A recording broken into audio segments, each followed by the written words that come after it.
éxito, ya que crearon su propio sistema de compras y distribución, tanto al mayoreo como al menudeo. En suma, controlaban el comercio de alimentos, telas y ropa, así como mercancías de consumo general. Una de las características, y que después fue motivo de protesta de mexicanos, era la contratación exclusiva de trabajadores chinos. También se decía que al aceptar salarios inferiores a lo normal, acentuaban la pobreza de los trabajadores mexicanos. Detrás de este rechazo está el temor a la competencia laboral y comercial china.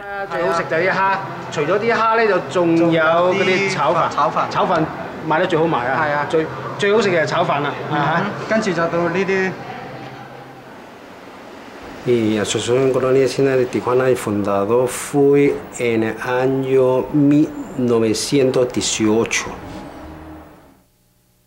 Tenemos servicio y para dar cuanto la gente nueva, los inmigrantes. Entonces tengo un papá chino y una mamá de origen matlacinca del Estado de México. Trabajaba en tender vías del ferrocarril, del ferrocarril del Pacífico. De ahí pasó a manejar la cocina y en algún momento él cuenta que prácticamente se escapó.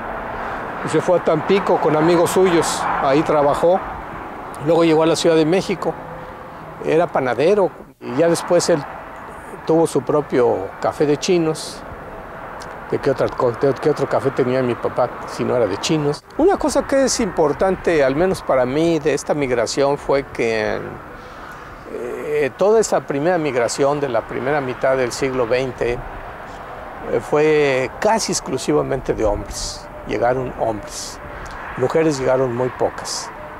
Entonces, el plantarse en México hizo que las parejas que ellos buscaran fueran pues, mujeres mexicanas que necesariamente tenían que venir de orígenes humildes, de clase socioeconómica muy deprimida.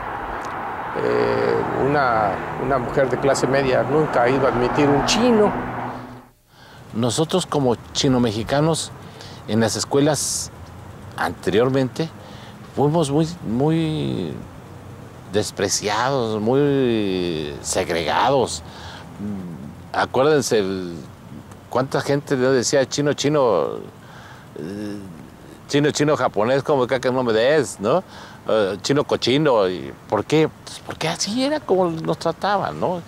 Y en cambio, con los años nos hemos dado cuenta que traemos unas raíces que son muy importantes, muy valiosas. La posible diferencia entre la comunidad china de Tijuana y la de Mexicali, yo creo que radica en que aquí ya somos más mestizos, somos un número mayor de mestizos que nos hemos dedicado a actividades totalmente diferentes a los restaurantes. Que el gobierno chino está promocionando y que Willy es uno de los representantes de encontrarse con su familia en China.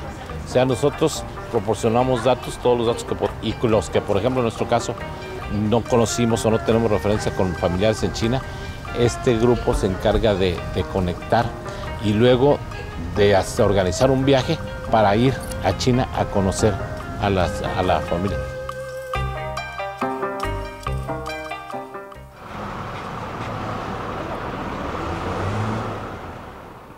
Cuando yo nací, los chinos eran una parte importante de la sociedad de Hermosillo. Toda la producción y todo el comercio era de ellos. Toda la orilla del río de Sonora, que parte la ciudad en dos aquí, estaba lleno de sembrados de hortaliza por ellos. Tenían en la periferia más lejos gallineros, tenían cría de patos, tenían gallinas, vendían huevos, vendían pollos, vendían patos, aunque los patos más que nada eran para el consumo de ellos, los vendían en restaurantes. Pero el verdulero que entregaba la verdura, el panadero que venían en carritos de caballos, eran chinos todos. Desde su llegada, la inmigración china no fue bien vista.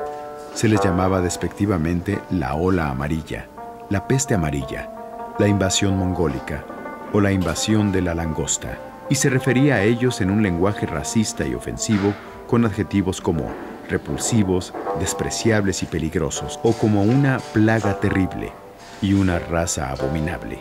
Muchos de ellos fueron encarcelados, principalmente en la antigua penitenciaría de Hermosillo, en Sonora. Su cabeza rasurada, su coleta trenzada, su ropa, su forma de hablar, los hacía fácilmente reconocibles, por lo que eran blanco inclusive de los niños, quienes los apedreaban. No obstante, la solidez como grupo les permitió sobrevivir inclusive al colapso del porfiriato y a la revolución. La animadversión contra lo extranjero se vio fortalecida por el excesivo nacionalismo de la Revolución Mexicana, durante la cual hubo saqueos a los comercios y bienes de los chinos que culminaron con la matanza de más de 300 de ellos en manos de los soldados maderistas, apoyados por los pobladores pobres de Torreón en mayo de 1911. Ellos trabajaban de sol a sol, porque ese viejito que recogía los pollos y los lavaba, en la tarde atendía un sembrado de zanahorias, rabanitos, lechugas y cebollas en la orilla del río.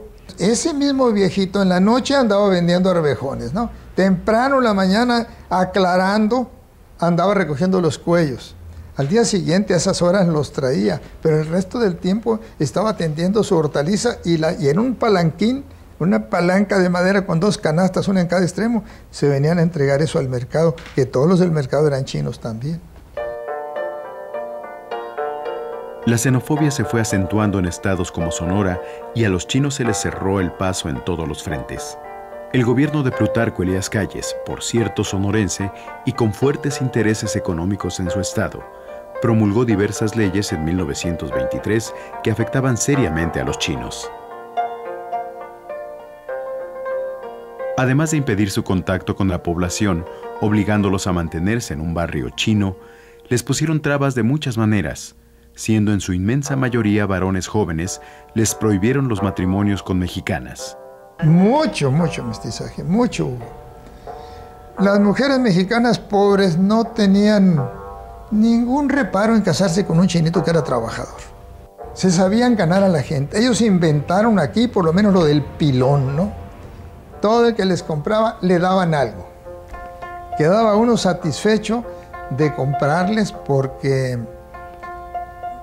no sentía uno que lo robaban, siempre le regalaban algo.